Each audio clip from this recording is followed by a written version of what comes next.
Today, let's talk about the D2 visa in Portugal. And this visa is also known as the entrepreneur visa or immigrant entrepreneur visa, really, in Portugal. And if you're listening to this and you're wondering if you can come to Portugal and begin your own business, then this information is definitely for you. So please watch until the very end.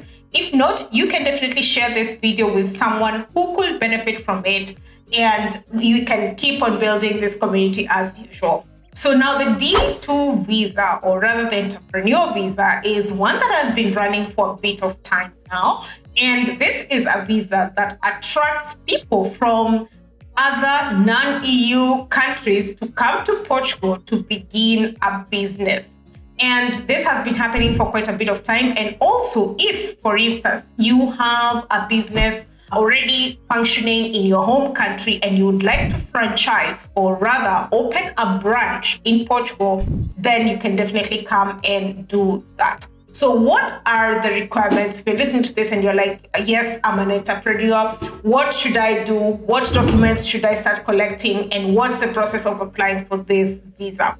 So in the first place, obviously, the documentation that is required is one, your passport. You also do need a criminal record certificate, or rather what we call in Kenya, certificate of good conduct, that shows that you have a very clean criminal record.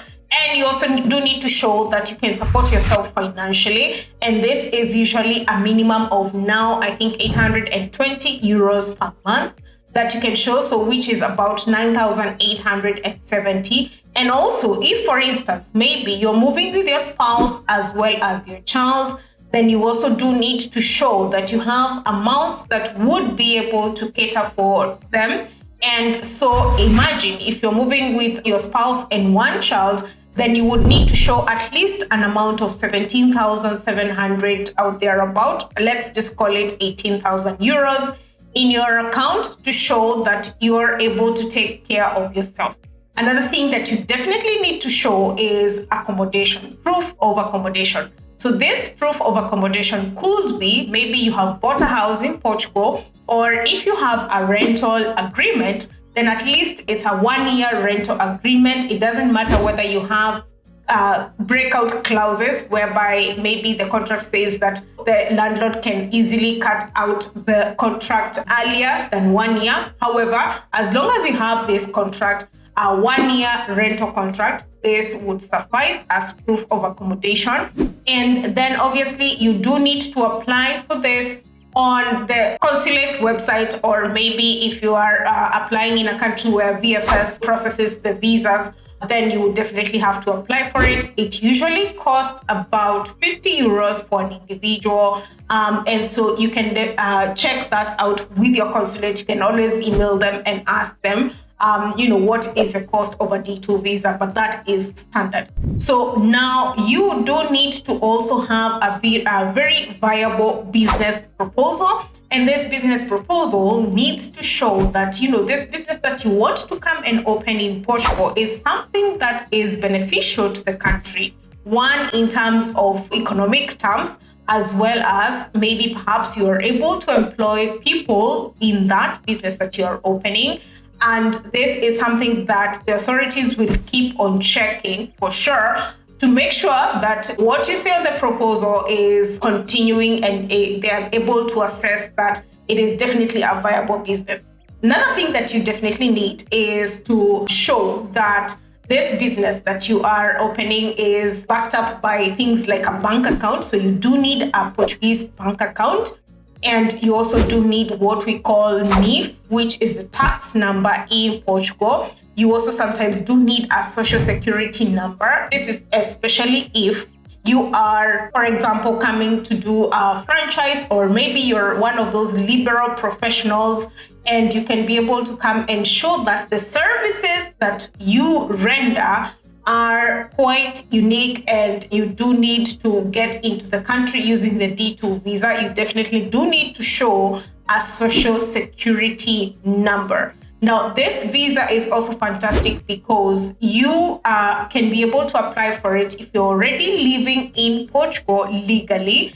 whether maybe you're a student or maybe you've been here for some sort of business, as long as you've been living here legally, you can also attempt to apply for this same visa using these same requirements, the documentation as well as business proposal, the financial means, the tax number, social security, and so on and so forth. You can also be able to apply for it while you're still in Portugal, as long as you've been living in the country legally. This is very, very crucial.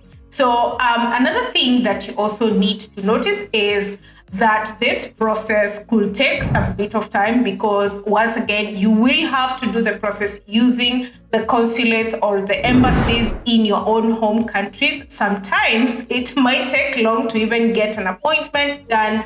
So I would say give it at least 6 to 9 months for some, because the backlog is quite a lot. And again, since there has been this change from SEF to IMA, so SEF was pretty much the old model of immigration in Portugal, which has now changed to IMA. And due to the changes, there have been quite a lot of delays, and this is something that is expected in Portugal. However, you need to give yourself some bit of time so that your process can go through. I would say 6 to 9 months, then you should be able to possibly go. However, this is again dependent on an embassy or consulate, depending on where you're applying this from. Now, what are the benefits of a D2 visa? As an entrepreneur, obviously, you're able to open a business outside your own country. You're able to grow your franchise into Portugal, and you can also benefit from access to other Schengen countries within the European Union. And you also have access to family reunification, whereby you can call your family, your loved ones, your immediate family. So this would be your children, your spouse, and you can be able to apply family reunification for them, and they can come and stay with you. This visa as well leads you to a path of permanent residency as well as citizenship. This is again dependent on your own country, because some countries do not accept dual citizenship. Either you have to give up one, or you would need to per se not be able to apply for another citizenship. This is something that is very occurrent nowadays. So you need to check with your own home country whether one, they accept dual citizenship, or two, if you have to give up one, or there are situations or caveats where you don't have to give up any of them, then you can check out that. So this permanent residency or citizenship is after 5 years of legal residency in Portugal, and they have to assess several things in terms of the language, your integration, as well as having paid taxes for this period of time. So this is information that you can also check out once you hit the 5th year in Portugal. Now, another thing that you need to notice is that once you get this visa, then once you arrive in Portugal, you at least need to apply for a residence permit within 120 days of your arrival with IMA. Now, this is something that is also very crucial to note, because again, IMA, like I mentioned, is taking quite a bit of time before they can reintegrate and begin their systems once again. So give yourself some bit of time. I would say once you arrive in Portugal, begin trying to reach out to them to get an appointment, because that is one of the hurdles that you will have to go by. And once you get your appointment, then it is basically you showing your documents, and they will process the residence card for you. This residence card might be initially valid for 1 year, some people 2 years. Again, it is dependent on a country. It is dependent on any cooperations that Portugal has with your own home country. And once you get it for 1 or 2 years, then it is renewable until you get to the 5th year mark, where you either get a permanent residency or you apply for citizenship. Now, the D2 visa also is very, very good, because again, it allows you to expand your business and be able to also employ people in Portugal, and it expands your business economically. So for instance, if you're listening to me in Kenya and you're thinking, yes, this is something that is definitely for me, then it would be time for you to expand your business into Portugal and earn using euro, which would be a bit stronger for your business as well, and also elevate your profile. So this is one of the routes which you can use. And once again, please make sure that you read, do your own research, because as much as I keep saying, these videos are quite short.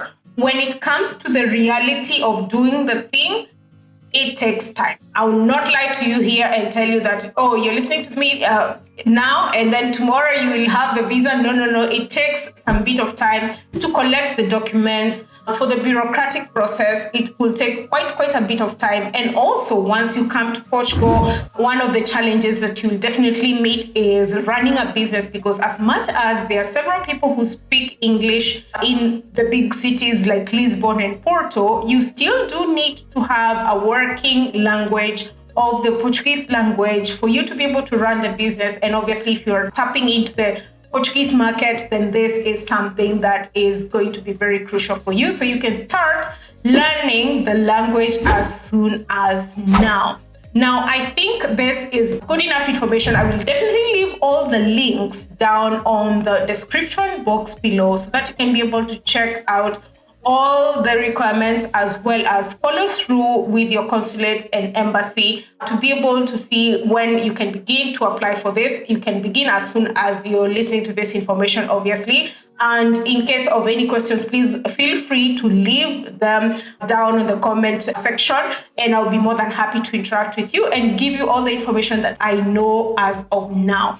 Now, I would also like to invite you to join my membership on this channel, once again, so that you can have access to these videos as early as possible. And you can be able to also interact with me one-on-one. Just in case you would like a consultation, you can also book it and let me guide you. I always say it's no guarantee. I'll give you all the information that I know, and you can go ahead and do it yourself, because some of these processes you don't need someone to actually do it for you. You just need to be guided to know where do I check for this, how do I check for this, and I'm here to assist you as much as possible. Once again, a big shout out to Skyscanner on this video. Skyscanner is a website whereby you can be able to simulate your flight wherever you are going, whether you're thinking of traveling for tourism or you're moving from one country to the other. Skyscanner is your go-to. You need to just pretty much simulate your flight